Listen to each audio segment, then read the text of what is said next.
Hello, Snoopeh. Yo, Duncan, how's it going? Not too bad. Okay, we're going to have... You're actually my first repeat League of Legends Grilled. And I thought, not only did it make sense to do it because you're a good interview, but you were my first League of Legends Grilled, actually. People might not know that. And back when I did that was not only like when I literally knew nothing about League of Legends relative to what I know now, but also, I was mentioning this to you earlier before we started the interview, it was a very unusual place in time that we actually did that interview, because in the interview, I asked this, like the expected questions, like, how do you rate yourself at your position jungle, like who's your rival, these sorts of things. And so your answers at that specific time would be so different to almost any other time in history, because people have to remember that interview took place after the semi-finals of DreamHack Winter. So everyone who knows the story now knows that you lost to Fnatic in the final. You had an okay IPL 5, and then after that was sort of where like the LAN results went downhill for EG. And then when you yourself started to come under a lot more criticism for your play. So at the time, you said you thought that you were comparable to any jungler in the world, like you thought your skills were there or your complete game. And when I asked who your rival was, you even made a comment that sounds very funny now, where you said like it used to be Diamondprox, but now it's not because he's sort of fallen off a bit. And so people are going to think now like, what, Diamondprox? He's still like amazing. So what's happened since that interview that makes the context so different now from Snoopeh's perspective? Yourself, your own play, where you think you rank, and Diamondprox didn't fall off, I guess. I would say like round about that time, about the season or in Sweden, DreamHack, we were actually already falling off a bit then. Like for example, against Fnatic, we really shouldn't have lost against Fnatic. Coming into it, Fnatic was pretty much hoping for second at that point, and we should have got first. But leading into it, we didn't have the best practice scheme, and we knew already we were on a decline because we had a lot of travel around that period. We had I think it was DreamHack, then back to Korea, then we had IPL 5, and then IEM Cologne as well in that mix. So it was a really busy time for us, jetting all over, and we just weren't practicing that well. So yeah, we were on a decline already, and it wasn't obviously highlighting how bad we were at that point. We were still like recognized as being a good team, but we were actually not that good at that point, and we knew that ourselves. I would say still, when I said that back then, I would still say it was true. Back in season 2, I was definitely classed with all the junglers. Like you ask any of the top junglers, they would say the same thing. Like Cloud Templar from Frost back then as well. I was definitely up there with them. That meta, specifically season 2 meta, was just ideal for me. The GP 10 supporty jungler tank, it just fitted my playstyle at the time, and it really worked for our team. It's why we excelled so well during that time. But I would definitely say now it's not as relevant, especially like if someone's looking back on this video or the first Grilled series, and they're looking at like what happened in season 1 split, where we had quite a poor performance, and my performance as well wasn't ideal because the game had changed. The meta had shifted from this tanky support where they removed all the gold per 10 and nerfed it, and you had to then play more kind of carry junglers that could get farm. I just wasn't used to that, and took a long time to adapt to that. And then back through the entire first split, and even half of this second split, the first Grill doesn't make any sense for someone watching back on it. And I think that's why it's good that we do it again, just to try and reevaluate it and like cover like more current, so that people can get up to date with like my situation right now. So you mentioned the most obvious explanation people would have, which is that people always said the season 2 meta for junglers is very supportive, like playing tanks, etc. And then now a lot of the people who wanted to be carry junglers are like, oh, I'm loving season 3, this is like set up perfectly for me. And so people think to themselves, oh, well, that explains why Snoopeh hasn't been playing as well, or they perceive you to be a problem in the team. Aside from just the overall meta, is it the case also that, okay, let me phrase it like this. Almost every pro player, when you ask them, will tell you they have a really wide, diverse champion, but I can play 10 champions, this, that, the other. But in reality, most players can only play maybe 3 or 4 at a time. They're the ones that are really comfortable, and if they can, maybe now and then they can do the others, but if you ask them to play that champion every time, they probably couldn't do it versus all the best. So is there also an element of specific champions getting nerfed, or they're no longer viable, that you literally had to take brand new champions or ones that were your weaker ones and start playing them as mains? Yeah, essentially like back in season 2, my junglers were Maokai, Alistair, Skarner, and Cho'Gath. They were like my ideal junglers, and they just fitted into that role really well at that point in time.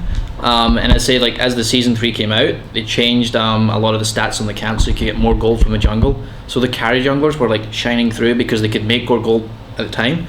And those tanky junglers couldn't really make up for the difference because gold per 10, like Heart of Gold, was taken out of the game, and then Field of Stone was nerfed a bit, and even global gold generation was kind of toned down a bit at that time. So it was definitely my champion pool. It wasn't like I had a limited champion pool.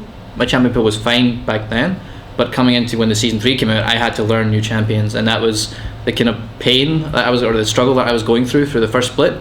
And it was evident in my play. Like, I wasn't comfortable in some of the champions I was playing because I was almost forced to play them because I couldn't either give it to the enemy team or it just didn't fit for the kind of early game style we were having at that point in time. And I did, over the course of season 1, I picked those junglers up, and into season 2, I would say I felt more comfortable on those champions, but my individual performance, like, I was comfortable in the champions, but my mechanics weren't up to scratch. My knowledge of the game I still felt was good. I understood the game really well coming into the second split, but my individual mechanics just weren't quite there. And that's something that I really need to take the opportunity to step back a bit and just refine my mechanics. Okay, so we set the stage there. There was a time when your own perception in other pros was like, Snoopeh's is good, he's at the level with all the top junglers here, and the meta and even the champions are all in place for him to be good. And then we see it was like the end of 2012 leading into the beginning of 2013 was when the problems started. And really a classic example that you could pick as like, this was like a turning point would be like IEM Cologne, because in the group stage, you play this team, CJ Entus, okay? And this isn't like Frost or Blaze for anyone who's watching now, this is the old CJ Entus. And the thing that made this match famous, this one little group stage game, is that it was like the first time we got to see inSec in the West. And unfortunately, you were kind of like one of his first victims because he went bananas on you. Like, what happened in this game? Like, had you ever even heard of him at the time? Like, what did you think? Because this seemed like hailing like the new like carry jungler meta was, this is what's going to be in now. Yeah. Well, we're always conscious of inSec. We're aware, like, because obviously you do your research in the team, and we're aware that when he picked Zed, like, we knew it was going to be a Zed jungle and things like that. I wouldn't say he necessarily turned it from Libris. People that like playing carry junglers before, like Diamond, for example, he was very like the Udyr heavy aggressive farmer, and even Lee Sin it's a carry jungler. It's not essentially like you can mass farm in Lee Sin, but you're a carry jungler. You make a lot of plays early on instead of just like grinding out to the late game. So the carry junglers did exist before, and people picked that up, but I would say the Cologne specifically, it didn't. Yeah, I wouldn't say Cologne changed the meta necessarily. It was a gradual shift until the storyline though. It does fit the storyline, but coming into season 3 is when it really changed a lot. The end of season 2, there was still, you could still play support junglers at that point in time. It was really when season 3 came out, phased a lot of the older champions out and just made them a lot not unviable, but just a lot less viable in comparison to these new champions that started to shine. Because the strange thing about the position that put you in is that the change to a different style of jungling actually meant that now there were junglers who before you were like leagues ahead of, or you would beat all the time in your matchup, where either they're better than you or they're at your level now suddenly. And so the temptation I've noticed among pro gamers is if someone used to be worse than you and now they're at your level or better, you just look at what they've changed and think, right, I'll just do that. And so did you actually initially try to just play all the carry junglers and try to go, okay, I'm going to do some farming now? Like, is there a degree to which that's like what you have to do, or is there some kind of like hybrid between the two styles that you're going for? What do you think of this? Yeah, I would definitely say that, like you put there at the end, it was a hybrid. I would definitely say I went more for that. I looked at the junglers that were playing and tried to find which one of those new junglers that people were playing fit my role, because I always like being the kind of either initiator or like a CC bot. That role fits really well on our team, and it is proven. Like even now, we're playing like the Zac, for example, or the Nasus with the Wither, and then the Jarvan and stuff like that. It just fits. It's a lot of CC for our team. So I kind of stray away from like a Lee Sin, for example. I'm not so keen on playing Lee Sin. Yes, my mechanics aren't great on Lee Sin, but the champion itself just doesn't suit our team or me specifically. I wouldn't say as you said, I didn't go completely, let's pick up all those junglers those guys are playing. I just chose the ones that I thought fit my playstyle, or like were a little bit of a hybrid between the carry and support. So I referenced before, another thing in the original Grilled that we talked about was like your rivalry with Diamondprox, and obviously at the time this was like the premier jungling rivalry in Europe because you guys met so many times. In light of the problems you yourself have had to face with shifting to new champions or shifting even the style of play, has this given you some kind of new respect for Diamondprox or how good he is, etc.? Like, what do you think of this topic? Because it seems like he's been able to adapt throughout whatever's gone on, to find viable champions. I would never say I never disrespected Diamond. Like when I back in the first Grilled, I said Diamond was falling off a bit. It was true. Like Gambit's results during that period were not as strong as they were previously. They weren't as consistent. Just like us, they were not as consistent.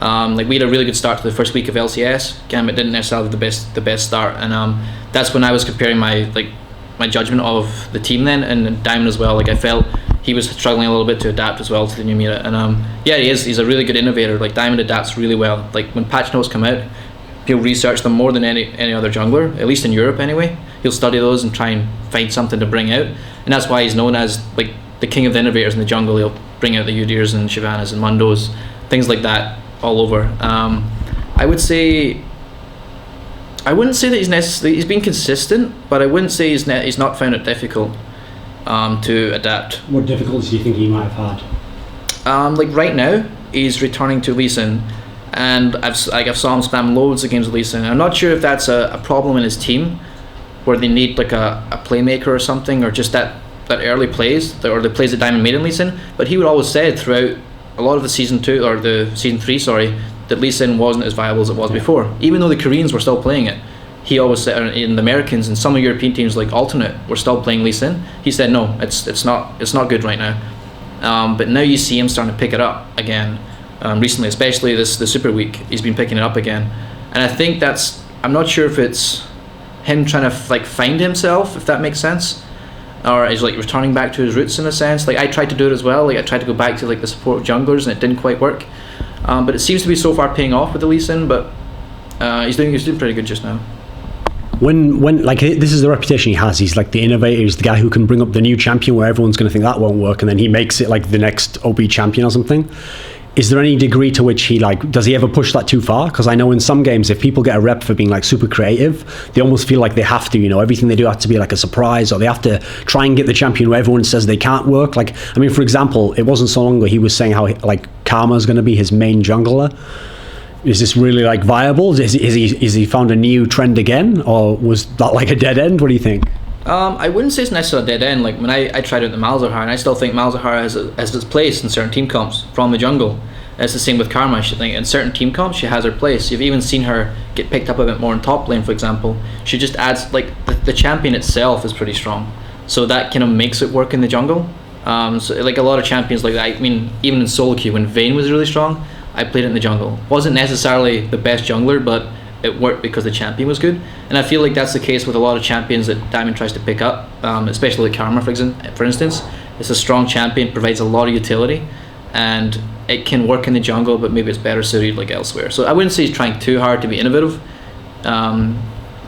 It's proven in the past, like he's picked up key junglers that then became world flavor of the month or whatever. He was the one that kind of started a lot of those. So I'd say it's like good thanks to Diamond. Like I can just use him. Like he can do all the research for me.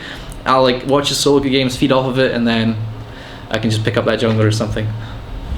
So in an old AMA, like Chauster had this really long AMAs that he had on this site where he could find almost the answer to everything that he thought about everything. So when I was doing research for my interview with him, I found a really interesting quote that he made about you.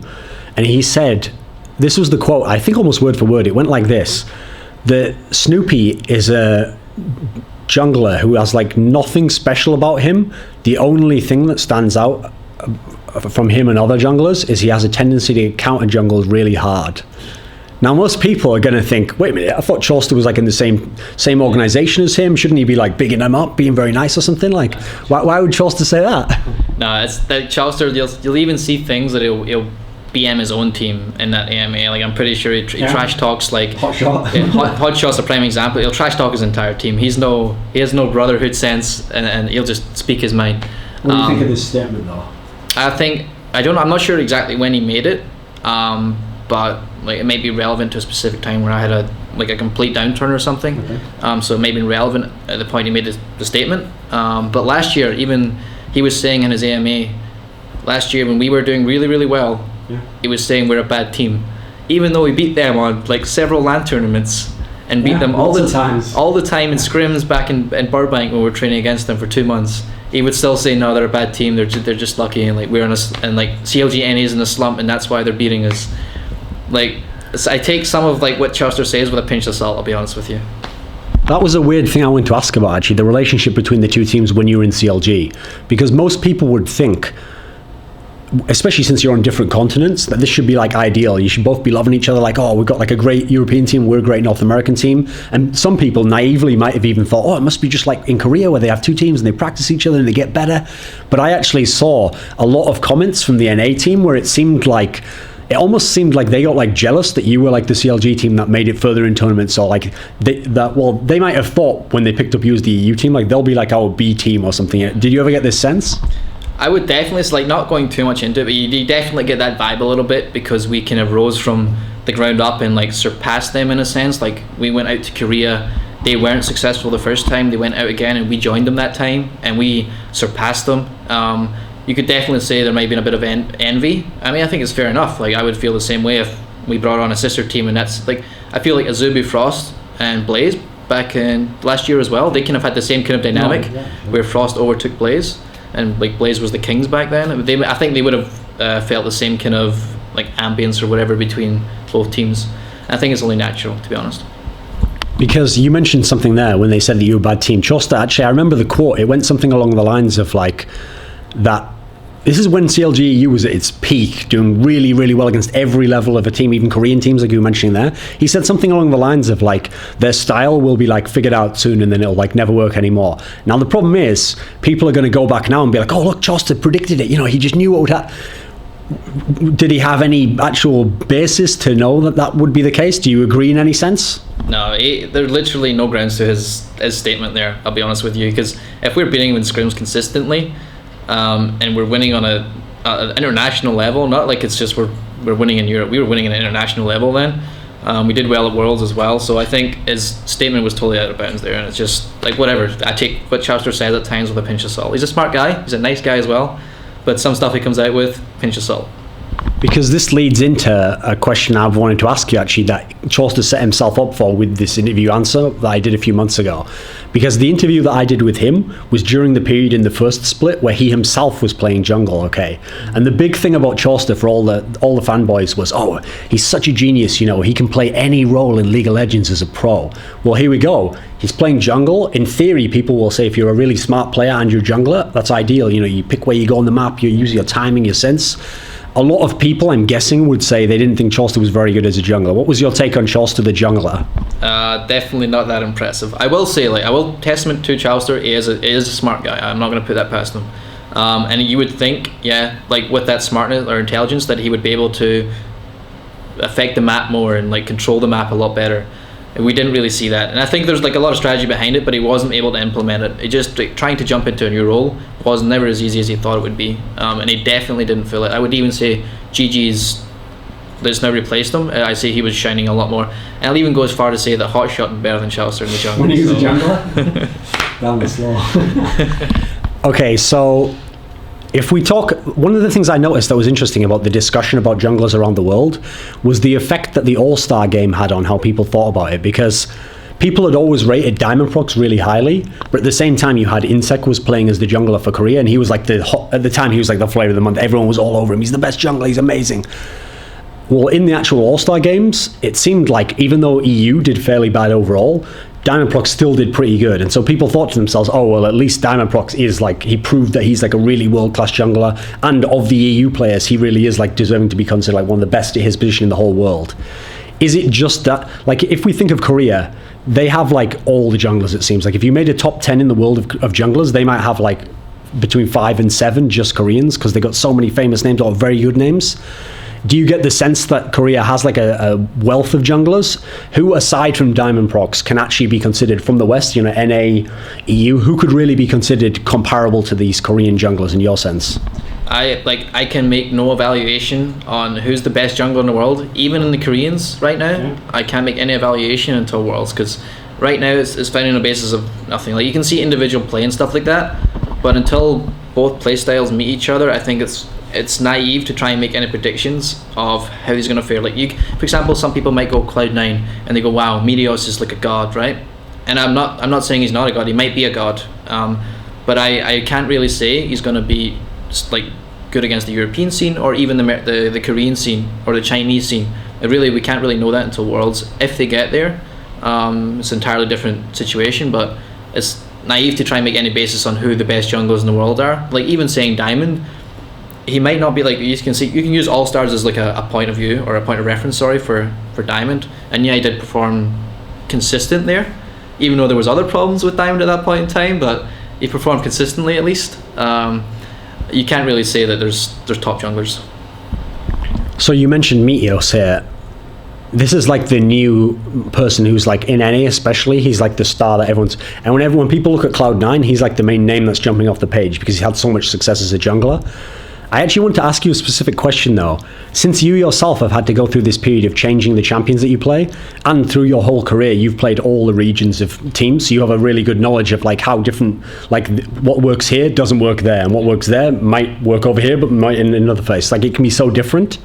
Well, the weird thing is, because we've only seen him against all the NA teams this year, I noticed, I was looking through the stats, and the thing that jumped out at me was his stats of who he's playing and having all his success on was like, it didn't make sense when I looked at the other regions. Because when I looked, I think the stats, off the top of my head, it was something like, I think he'd played like Nasus 10 times, and it was like 10-0. He'd played, let me think who it was. Zach, yeah, he played Zach 7 times, and he was 17. So 17 of his games were playing these two champions. And yet, when I look in other regions, so I looked to Korea immediately, because everyone always says that the best NA teams copy what the Koreans do. So I go to the pick ban on Korea. Zach is like banned out reasonably decent amount, and in general isn't like the go-to jungler or anything. And then Nasus wasn't even on the list. I kept scrolling, and it had been picked like once, and I think it had lost. And that might not even have been at jungle. So what can you speak to this topic of like how things work or don't work in other regions? And is there something specific about these champions that would suggest to you, because I know you watch a little bit of NA in some of the Koreans, why the Koreans don't use these and why they would be used in NA? What do you think? I would say it's a hard one to judge. As I say previously, like comparing in an international level when there's been no international basis or international competition to base it from, goes back to that point. But if you look at like last season, for example, I was playing a lot of like Maokai, and no one was really playing too much Maokai back then, at least in the Korean scene. They were playing like a lot of Nocturne and things like that, and we weren't sure how that would match up, like having the comparison between me playing a lot of Maokai and Korea wasn't even playing it at that time, and we struggled a little bit, but we were always managing to grind out the late game. And if I see the comparison with Cloud9, they have a lot of early aggression, but their team can't scale really well. Like they scale really well. So how are they going to do when a team like Ozone, MVP Ozone or something, if they pick a very, very aggressive early game, are there champions like Nasus, for example, who scales really well? Is it going to get past that early aggression, early phase? Because he's not exactly the weakest jungler, but he struggles a lot with that early aggression, which they might not be able to deal with. And but I can't say it's going to be a huge, like, it's hard to say it's a really huge problem. Like if he only plays Nasus and Zac and maybe a little bit of Ellis, and then goes to Korea, will those champions work? It's hard to say, because until they actually match up, it's really hard to say. So last season, when your team were having problems, and when people have to remember, when we say having problems, we mean you were like ranked 4th in the league. It's not like you were bottom of the league or anything. You just weren't the top 2, which is what people had thought. But at the same time, even though your team had times when you posted so publicly about the problems you were having or whatever, I always got the sense from you that you felt like, as long as we make the playoffs, I think, you know, like experience-wise and how we play a series, we're going to at least like get a decent placing. And you did. You finished 3rd overall, and you had a shot to maybe go to the final. Am I right in thinking that the same sort of thing exists in your mind in terms of the international competition? Like, for example, in season 1, okay, what we were discussing there about playing within a bubble, people were raving about the Copenhagen Wolves because they were playing so well in the European season for a certain period of time. Meanwhile, EG looked like they were slumping. But if I had to put my money, if we had an international tournament like 2 weeks before the end of LCS spring, okay, we're going to send Copenhagen Wolves, and we're going to send EG, and we're going to go and play all the Koreans, all the Chinese, I'd put my money on EG, and I'd probably put my money on Wolves to probably not do that well. I mean, is this the sense that you get? Like, your team's more primed for playoff brackets, and if you can get to Worlds, then maybe it won't matter all the issues you've had in Europe? Yeah, I would definitely, like, I always felt that through the first split. I always said that through the first split, and then coming into the second split, I feel the same way coming up to playoffs.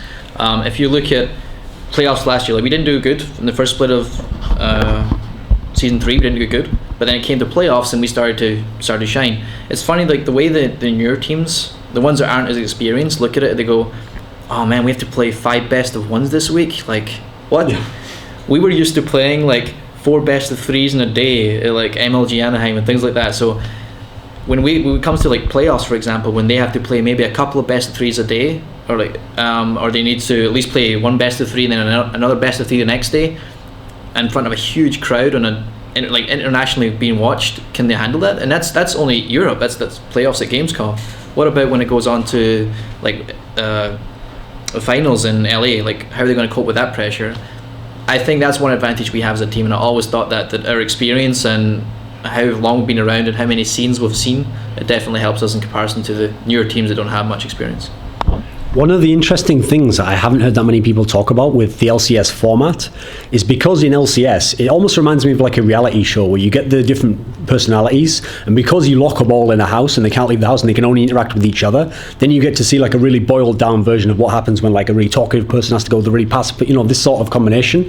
Whereas in real life, you'd see that every now and then, but then if the one person doesn't like someone, they can just stay away from them or something. So if we think of the old format of the open system of tournaments where you just sign up and you go to any MLG you want to do or something like that, you can pick and choose where you go, and you can you're only going to play certain teams deep in the tournament. You might never play a team who would be like Gambit would never have faced a team like Giants perhaps who actually could beat them, but they'd never get to play Gambit because you have to get really far and you have to beat good teams to play Gambit, So thinking of this, it gave me an idea about like the way that people think of the meta. So you can think of the meta in terms of champions being buffed or nerfed, or you can think of the meta in terms of patch note things, but there's also a meta that is just based on who you're playing. So you might have an amazing style for everyone else, but if the 7 teams you're playing have the counter to that style, it has no value. So thinking from this perspective, this season of LCS, we've got a much more competitive league because we had some teams last season who maybe shouldn't have been there or they couldn't perform. Now we've got almost every team at some point has been near the top of the league. So how has jungling changed this season in this LCS? Like, what types of junglers do you face now?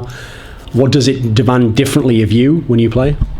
I would say we've definitely moved. Coming the second split especially, you've seen a lot of this early pushing. So basically, you try and 2v1, for example. You'll 2v1 the top lane with your bot lane support, and then you'll push in the turret, get both buffs on the jungler, then dive that top lane. And you might not get the kill in the top lane, but you'll at least get the tower or deny that guy all the experience and gold, or slow push the tower, just proxy the wave, which means you hold the wave in between both turrets, kill the minions, and don't let him get to the NA creeps, so he can stay behind. It happened to us actually a couple of games ago in Super Week with Wicked, and he just got completely shut down because they killed him and then proxied the wave, and he got no XP. That's definitely some of the meta that we've kind of moved towards, is where junglers don't necessarily make big ganks happen, like in mid, for example, level 2, or get a good gank in mid. It's traditionally they just kind of walk onto the lane, push the tower, try for a gank or a dive on the tower, and push the tower, and then look to doing a dragon. It's more objective based now than gank based, I would definitely say, and that's where we've shifted to now. And some teams shine at that more than other teams.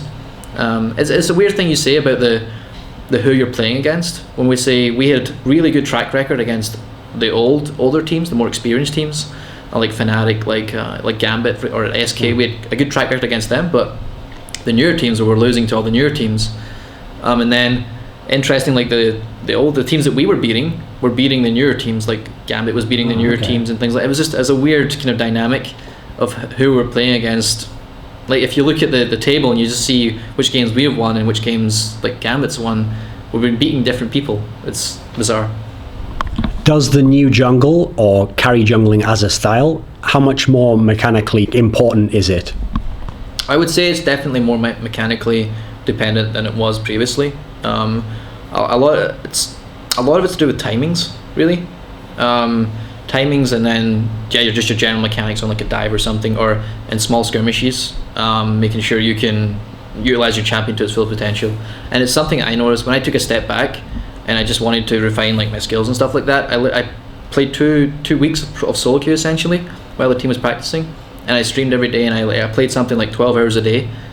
And I gradually, through every game, I noticed myself getting better. And not only was I noticing myself getting better, but my opponents were noticing it. And that shows to me there was a clear problem. If I not only noticed myself getting better, but other people noticed me getting better that I never really talked to, these were just solo queue guys saying, wow, you're getting better, then it showed me there was a clear problem with my style of play. Like, I was mechanically weak. And it's definitely something that's more noticeable now, is you need to be mechanically strong. Because this is like a way I thought of to broach the topic of some of the other NA players, but the old school junglers. So I mentioned Chauster there. That was one of the knocks on him. People said that because he'd been playing support so long, when he tried to become this jungler in Season 3, his mechanics weren't up to snuff from other people, you know. Well, the two other big names who we have to mention of NA junglers, old school people, TheOddOne and Saintvicious, they have such enduring fan bases. As long as they play, they'll probably always be considered top players, no matter how their teams do. But is it fair to say that they've suffered in any way in Season 3? Like, how do you think they manage now? Yeah, I would definitely say the mechanics of Saintvicious and the mechanics of TheOddOne are definitely weaker than some of the newer people that have stepped into the scene. I don't really know specifics of the NA scene, but there's definitely people that are stronger in mechanics than them. And I think they'll admit that themselves, that their mechanics are not as solid as... If you compare them to like laners especially, they're nowhere near as solid as a laner's mechanics. And that's something that I've been working to bridge the gap. I don't want to be saying you're a jungler so your mechanics don't have to be good. You'll notice that with Korean players especially, like the ones that play, like Lee Sin, prime example, is a very mechanically dependent champion, and you see a lot of Korean junglers do exceptionally well on that, and that's purely because their mechanics match that of laners. And I feel like we as junglers in the European scene and the American scene need to kind of step up a bit and improve mechanically, and it's something I'm consciously doing right now. Doesn't mean I'm going to pick up Lee Sin just because it's like mechanically hard as jungler to play, but we need to pick up our mechanics. One of the old like unwritten rules of LoL was that if you were like at the top level already, you can't just switch position, because the idea was it'd take you so long and maybe you'd never be as good at that position as you were at your original. And so the rare times people tried it, it didn't really work, and there was never really a huge the only one I can think of as a really good example is like apparently Wei Zhao at one point used to play top or something. That's the only one I can think of, but even then it's like he plays the new position way better, so no one remembers that. But otherwise I can't think of it. And yet in the last few months especially, we've seen this trend go completely crazy, like especially like mid laners switching to top. We've even had like some AD carries switch to top position. Has something changed about League of Legends at the pro level that now this is viable for all these people to do? Because some of them are having success. I mean, is it really like people's mental state holding them back? Like they could have done this in Season 2 if they'd wanted and it also would have worked? What's your take? I wouldn't necessarily say it was there's a reason it's happened to do with the game. Like, yeah, you could argue like champion pools, like these champions lean more towards this guy, and it made sense that the meta was shifting to these champions in his lane, so let's move him to there. Yeah. I would say it's a little bit to do with that, but more so the individual teams themselves. Like, they noticed a weakness in this role, and that role needed to be filled, and some guy just said, I want to step up. Like, we can't find someone suitable to replace the guy we need to get rid of, so we're going to move him there, and then move this guy in. Like, for example, inSec and I can't remember who was top before him. Someday. Yeah. And then they moved inSec top, and even though inSec was like an amazing jungler, or known to be an amazing jungler at least at the time, why would you switch him out? But they found someone that could replace him, maybe not as good as him, but as a dude. Cacao, is it Cacao? And Cacao stepped in, and Cacao started jungling, and he wasn't maybe as good as inSec, but he at least filled the gap, and then they kind of stepped up putting inSec top, and that's worked out pretty well for them at the moment. And there's another couple examples in the NA scene. I think it's a High, I believe, switched to mid lane from the jungle. I think. And that seemed to work out. He had a lot of problems initially, but he seems to have made it work out for him. There's a couple of prime examples where it works, but I think it's more to do with the team needing to fill a role, and not necessarily want to get rid of like 2 players or something to fill that role, or maybe like inSec thought he could just do a really good job top or something like that. But I think it's more to do with the team than the actual meta itself. Because it still sounds like an abstract theory, okay, but there's a basis to it. It's going somewhere, okay. So ages ago, when I only was just learning about League of Legends, I once asked someone when they were loading up solo queue, like they loaded up solo queue, they go to the lobby and they say like, I want to play bottom lane, and someone like 3 people were like bottom, and I say to them the obvious thing that probably everyone said: why don't Riot just make solo queue a version so you can pick, I want to play jungle, and then it puts you into a game with someone who's going to play top mid? You know, it's an obvious question. And the person actually answered me, they said, oh, that's been answered, that question. It's that Riot doesn't want to acknowledge that there is a meta, which is that you play 2 in AD. They don't want to acknowledge that this is how the game has to be played. And so initially that sounds like, well, that sounds a bit weird, because everyone knows that there is a meta and that's how it's been played for years, and it makes sense, that's how it works.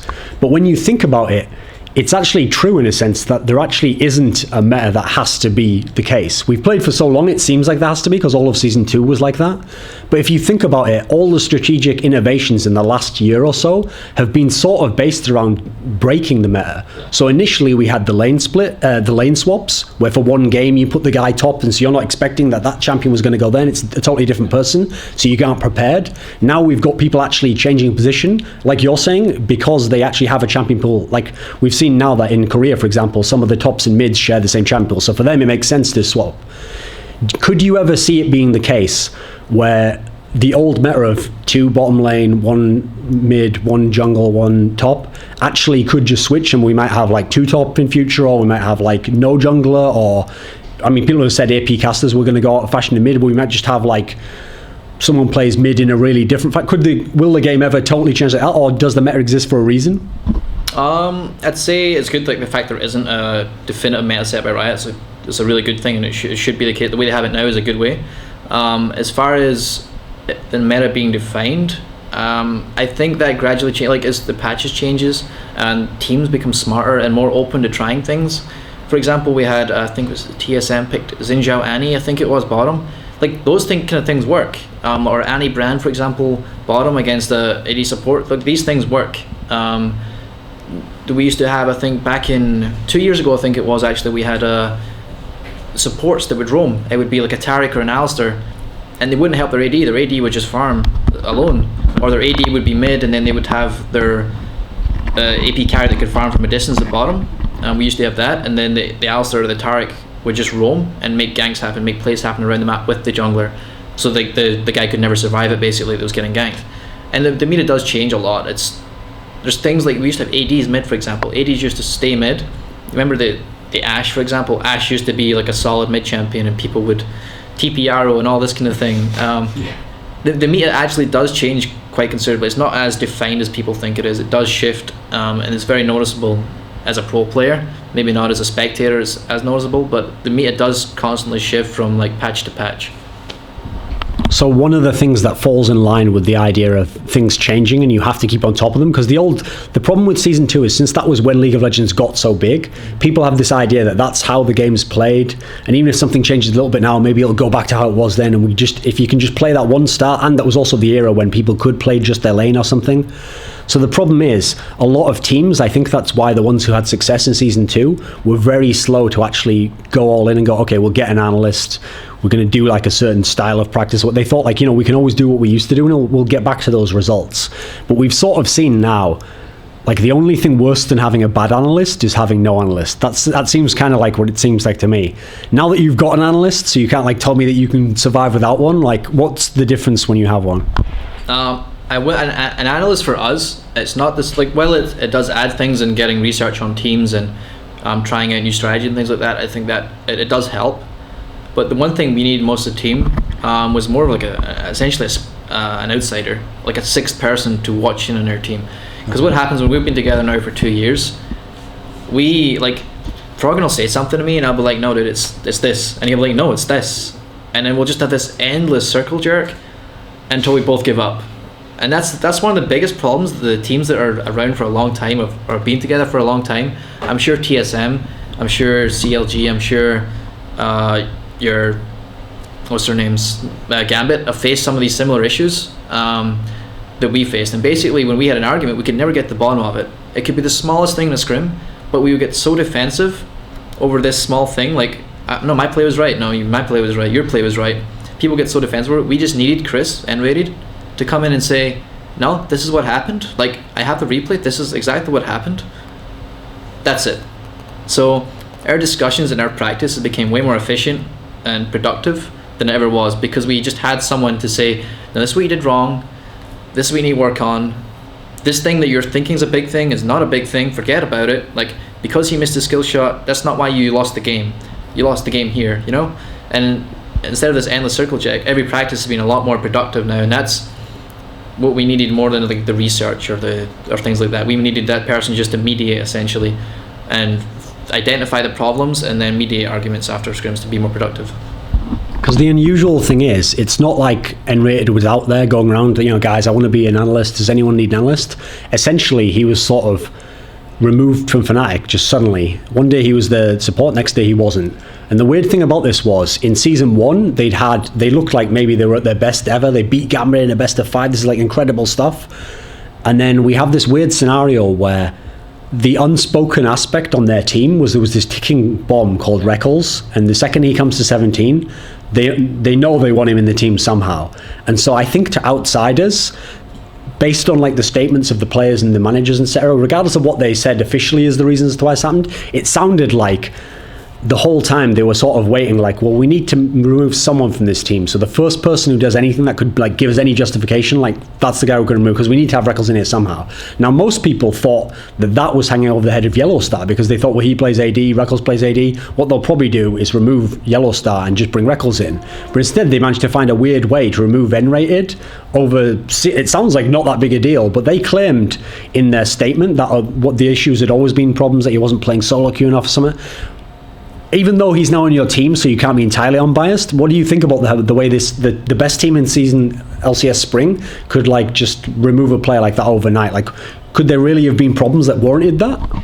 I definitely think that one thing as a spectator you don't see is there's a lot of problems in the teams internally. Like, unless it's like everyone had a games crew, for example, you don't know what goes on in these teams. Like a team like Cloud9, well, it does look like there's all smiles and stuff. It actually probably is, because they're winning a lot and it tends to be a lot of smiles then. There is grassroots problems that you'll see underneath like the facade that's up at the front. Every team has little problems, and these little problems can become big problems over a long period of time. And it just seems that with Fnatic example, I didn't like it the way it was handled. I did not like the fact that a player essentially was just saying like, that's it, you know, you're gone, good luck. Even especially after the success in the first split, like, you don't really have the warning that your job's at threat, especially when you're a solid first split. That's one thing I would have like, you need to step up, like, this is what you need to do. Do you think it was because someone had to go to make room for Rekkles? I think they always had the plan of bringing Rekkles in. But I think that's why nRated had to go? No, I don't think that was it. Okay. I think it was more, they were starting to lose, and they had a lot of pressure externally by the fans, and they had to find a reason, they had to find something. And so I think a lot of the top teams with like the bigger fan bases face, and although Fnatic doesn't have a fan base as big as some teams, they definitely get that external pressure where they basically have team or the public saying like, you're bad. And it's like, it's weird. All these Facebook messages, for example, from fans that will say you're bad, you're bad, you're bad, and eventually that gets to you, and eventually you feel like you have to change something. And I feel like that's what Fnatic was forced to do. They were forced to change something, and they tried to identify like the weakest link internally, not necessarily externally.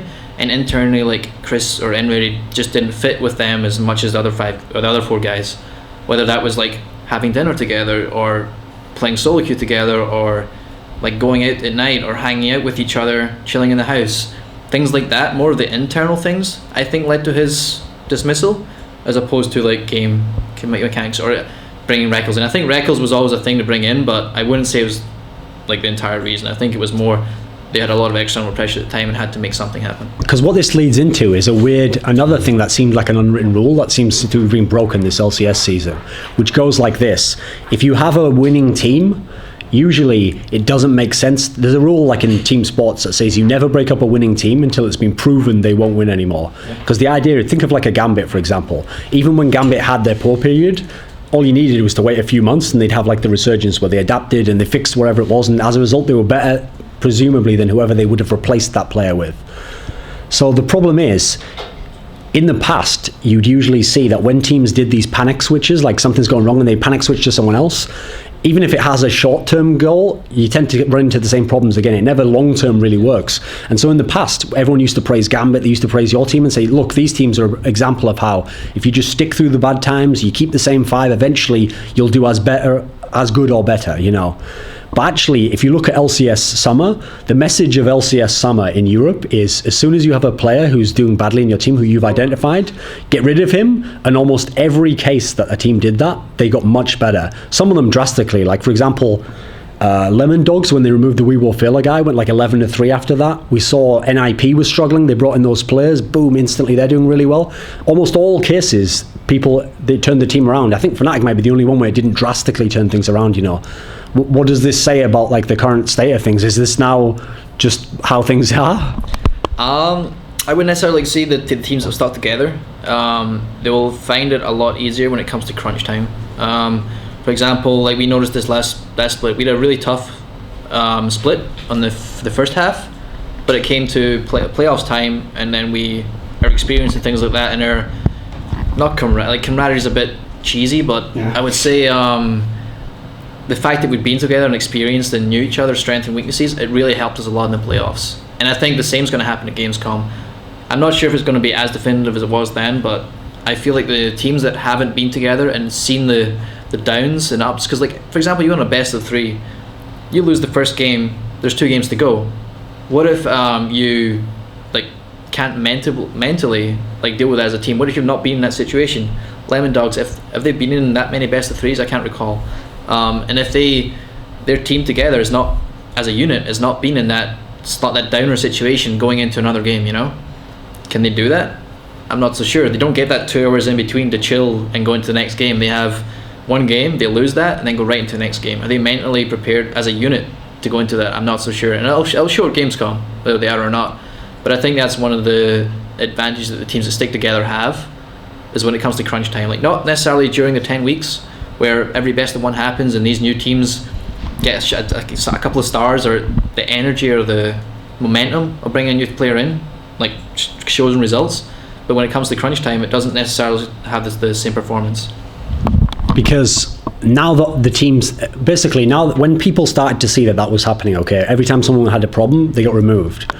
There was even someone who sort of foresaw what everyone's conclusion was going to be about EG and made a thread like, please EG, don't remove your lineup. I love this famous lineup or whatever. But the obvious question then is going to be, if EG doesn't finish top, then isn't it time for them to change a player? And so you were one of the players in the past who was on the chopping block, for the fans at least. There was times when people criticised Wicked. I think Crepo's come under fire. Is it not the case that, like, basically explain this to me, if EG doesn't finish top 2, let's say at this split, could you really see like in a year from now we'll have this exact same EG lineup? Your team will just be the only one that can never go through a lineup changes? No, I can't say that we'll be together next year, regardless of outcome. It's like we are good friends. The entire team's good friends, but we are very competitive as well. And competition can force you to change things. But I'm hoping right now. I feel good. I feel good about the team, and I feel good about how we're doing, and our chances coming into playoffs and then Worlds. But I wouldn't necessarily say we'll be here together next year. Like the competition and everything around the competition, like the industry itself, is just elevated to another level. That while friendships matter, there is a lot more at stake, and a lot like personal. Everything's just the game has changed basically on every level, not just the actual League of Legends. The game itself has changed, and a lot of things are becoming like external factors are a bigger thing now. And I think that'll influence a lot on what happens next year than necessarily performance this year. Because I know a lot of fans, unfortunately, might have a little bit of a naive view of teams, and when they see a team that's been together a long time and they know that players like each other, they think that like, oh, you'd be betraying them if you cut them, or if you left a team and went to somewhere else.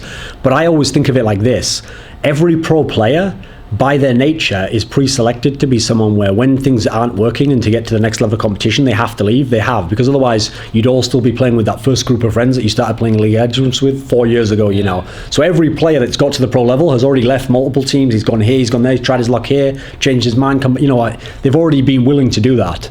And so it is kind of a weird scenario where I would say it's like this, okay, even if a team can get through certain periods, like, okay, we have a bad LCS season, we'll play the next one. I get the feeling that any team who's been to the top at any point in time, if they are sat at home while the World Championship goes on, it's going to be in their mind, like, we have to do whatever it takes to be the next one. I know, like, for Fnatic, when they won at the Season 2 Championships, that's almost certainly what made them get out of the mindset of keeping anyone just because of legacy reasons. I mean, is this the case for you and your team, do you think? We were the exact same when it came to the Galen Center last year. We were the exact same. It was Frost and TPA in the finals. We were like, that could have been us. We almost beat them in OGN finals. We 2-0'd them, and then like through the third game, we knew we could beat that team. We were capable of beating that team. And like how big a stage that was, and the spectacle and everything, that we wanted to be there. And I can definitely relate to that when like you're a top team and you've been at the top, like you just want to go higher, or you want to stay there. You want to at least stay there, but you always want to go higher. You always want to shoot for more, and anything less it really, really hurts. Not only because of the external pressure you get on you, but as an individual, like when you're not there and you've been there, it really does, like not on a team level, just an individual level, it really, really sucks. And it's definitely something I can relate to. Like it can force people not to want to be together because they're not getting to where they want to be. Whether that's their team's fault, or like one person in the team's fault, or the situation they're in the scene. Like it could be it could be EU, it could be maybe they need to go to America, or they want to go to America because it's holding them back in the EU, or various factors. I think it's definitely one thing I would notice, that when you're at the top, you want to stay at the top. Going lower is just, it sucks. Because when I was mentioning before, when fans were thinking that eventually someone's going to get kicked from EG, well, during the time when it's not even necessarily that you were playing bad, it's that your change was most notable of all the positions from 2 to 3, okay? So people are thinking to themselves, what's a way that Snoopeh could make way, but things would still be great? So they were thinking, Snoopeh should just become the manager of EG, that's right. He loves all the guys, he'll be the manager, then they'll bring in another jungler, and your April Fool's joke sort of played into this idea that, like, this is going to happen. Realistically, I always think to myself, everyone I know who's like a competitor, they get off on the competition aspect of it. They'd like hang on till like the bitter end, I think, because the only thing worse than playing badly is not playing at all. Like, you at least want the chance to do well again. Regardless of how things go for you, is it really the case that you're going to like try and be a pro player as long as you can? Like in 2 years, will Snoopeh still be a pro player in League of Legends? Will you eventually become a manager or something like that? As far as I don't want to necessarily overstay my welcome, and I don't think I have. Like, people might like look at it right now and saying you're in a slump, like you should have just stepped back completely and went like that. But I said no. I'm fully capable of being a player. I want to be a player. That's why I literally played 12 to 16 hours a day for 2 weeks, refining my mechanic, because I wanted to deserve my position on the roster. I didn't want to be the guy that was just hanging on the end, feeding off my teammates. I want to deserve my place in the roster, and I feel like I have done that. As far as 2 years down the line, what I'm doing, I'm not necessarily sure whether it's playing or not. I have to wait that time to dictate that. But having other opportunities open to me, I'm not just going to disappear. Like, I'm going to be doing something. I'm very passionate about esports, the industry as well, and I got very well connected in industry now, and I feel I will be involved in it in some aspect, whether that's managing a team or making my own team or tournaments, whatever it is. It could be any number of things. I want to stay a player as long as I can, but I'm not going to overstay my welcome, and as long as I'm capable of being competitive, then I'm going to be a player. One of the closing topics I had was about your old buddies in Gambit, who are your longtime rivals. Now, there was a time when it seemed like Gambit there was like a level to which they were untouchable. Even when they lost, they would come like fourth at a tournament, or they'd lose to like a really good team who won the tournament. They never did badly. Even in LCS Spring, which they didn't win, they basically looked like they were just in cruise control in the regular season. Then they just lost in the finals. And even then, someone who's a fanboy could say, well, they had external factors, like they used to fly in every week, they didn't live in... So maybe they could still think they were just as good.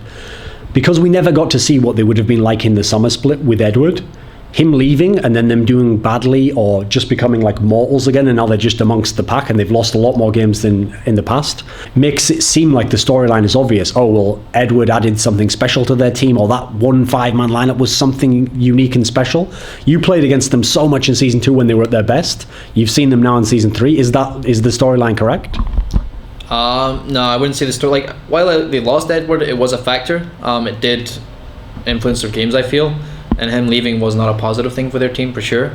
I would say they've found there are other problems within their team, as opposed to just Edward. And like the reasons why Edward left, for example, those are problems in themselves. Okay. I wouldn't necessarily say Edward leaving this is like the ultimatum that's led to this. It's been a progressive thing that's gotten worse and worse.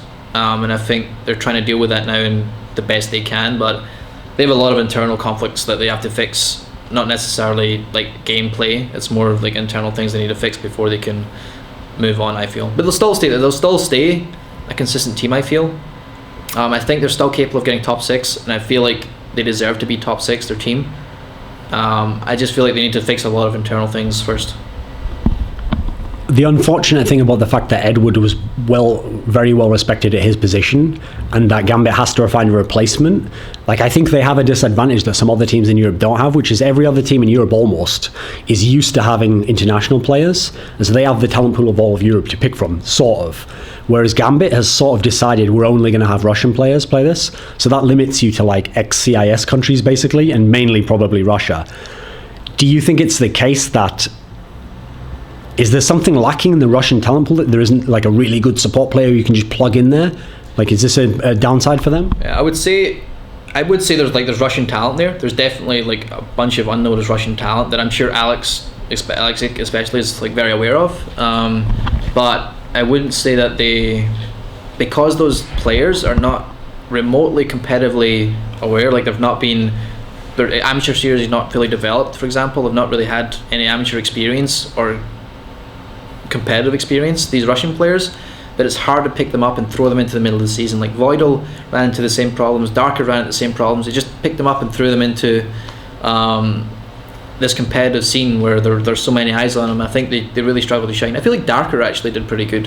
He had some questionable play time, but I feel like he was quite a good pick, and I was surprised by him not staying there. It was obviously the relationship between him and Genja wasn't good.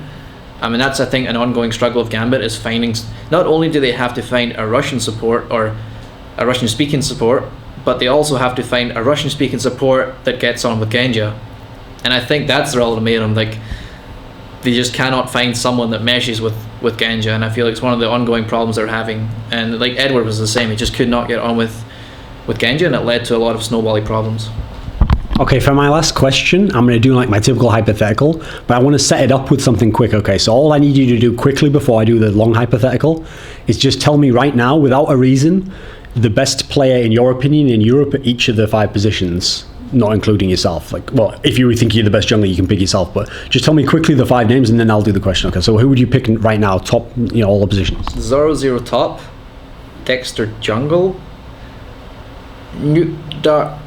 slash Berserkson mid, yeah. And then support I would say Mithy, and then AD I would say Tabs. Okay, but if we had to put like a real all-star individual, not as a unit, each position on its own quickly, 1 for each. Top, Zoro, mid, Bjergsen, AD, Tabs, support, Mithy, okay. Jungle, Dexter from Lemon Dogs. Okay, well in that case, here's the hypothetical. Aliens come to Earth.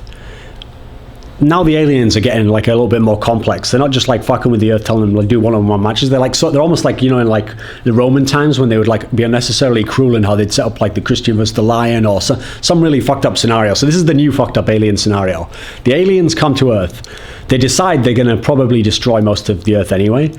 But they sort of study human culture first, and they see, okay, in this game of League of Legends, which we for some reason always hold our exhibition matches for the Earth in, we've noticed that Koreans, clearly, they have very versatile amount of players in all the positions who can play all these styles, and they have like sick mechanics at all the positions. So in theory, they're like the best talent pool. So what we're going to do now is we're going to destroy Europe no matter what. But we saw this interview. See, they saw the end of this interview before we got to this part. That's how advanced the technology is. They saw all the people you just named there as the best in Europe, okay? So they get you and they say, right, you have experience playing in Korea. We need someone to build a team. We know like Europe's like the foundation of like culture, like the Greeks and stuff, the Romans. So we're going to take the culture of Europe, but we're going to make a team using Koreans. And so they want you to pick a team of Koreans where each Korean player either does play or could play like each of the players you just listed for Europe. So go ahead. Wow. So you might be taking picks now, but you have to know it. So top position. So this is Korea now. A Korean that either does play like 0-0 or can play like 0-0. Has potential to. Top lane. My like Korean name knowledge is awful right now. So I'm going to say Faker mid. I'm pretty solid on Faker. Support going to be Mad Life.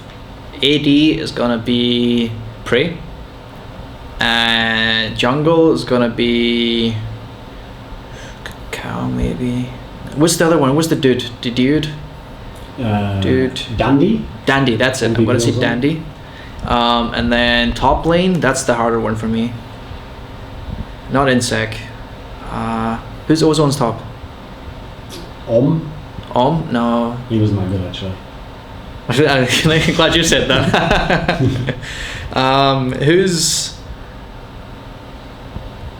Who's swords right now? Expression. Nope. Top laners, you've got like Flame, Shy, Flame. Flame. And they could play like this European counterparts. They play better than the European okay, counterparts, so it I would wouldn't say. matter, okay. Yeah, but I wanted a European. I want a European lineup. Okay. I'm pretty confident European is a lot to show at the moment. Actually, there's some really solid players in it. Okay. Right. Any final words? Any message for people who watch? Someone you want to thank? I would like to congratulate you for getting to the end of this interview. Well done. I'd like to thank all my sponsors and of course the fans that have stayed with us over the past 2.5 years. It's been absolutely fantastic. I would say that I am going to be here as long as it can be. I'm not going to disappear, don't worry. There's a lot of you are worried about that. I'm not going to disappear. I will be here for the foreseeable future. I did step up my game and I'm going to be playing a lot more now. I have hoping that we're going to do well at Gamescom. That's my biggest goal. We do well at Gamescom and get to Worlds and maybe bring back a Snoopeh Stare. If we make the Season 3 Worlds, we'll see.